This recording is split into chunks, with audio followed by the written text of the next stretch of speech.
Hi friend, कैसे हो आप लोग।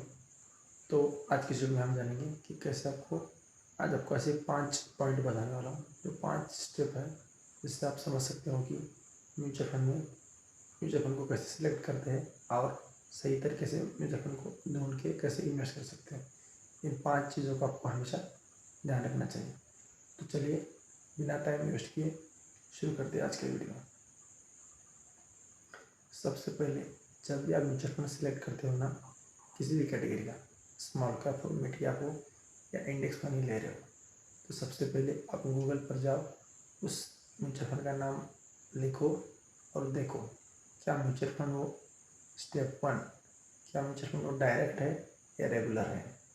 हमेशा याद रखना, डायरेक्ट फंड में एक्सपेंस रेशियो कम होता है, जिससे आपको लॉन्ग टर्म में ज़्यादा रिटर्न आता है।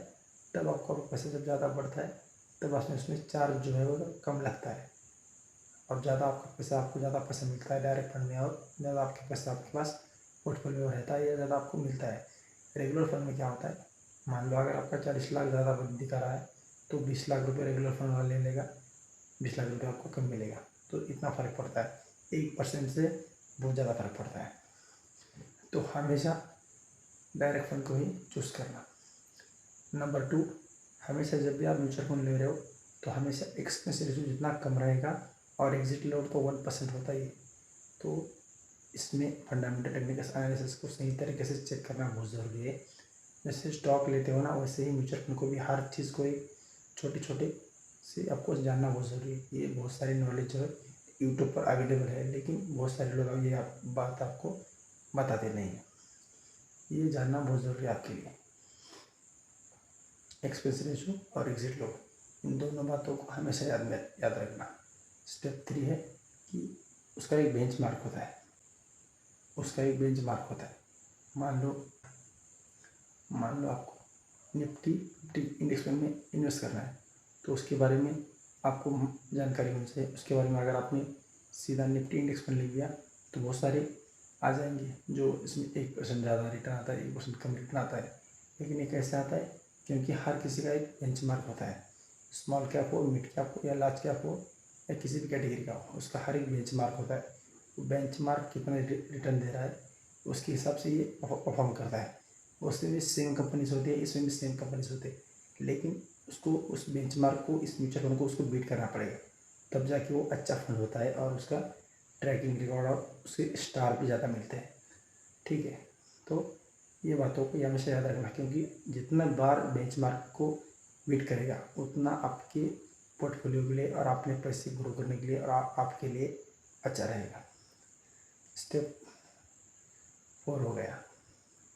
तो लास्ट पॉइंट है,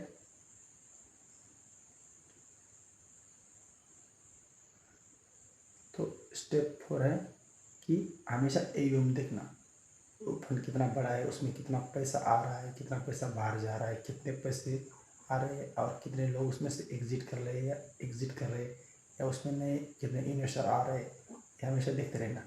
जब आप फंड को सिलेक्ट करते हो ना, तो उसमें दिखाता है एयूएम नाम होता है, एयूएम, क्योंकि उसमें कितना फंड पड़ा हुआ है या कितना पैसा है, हर महीने कितनी की भी उसमें आ रही है, वो सब कुछ दिखाता है।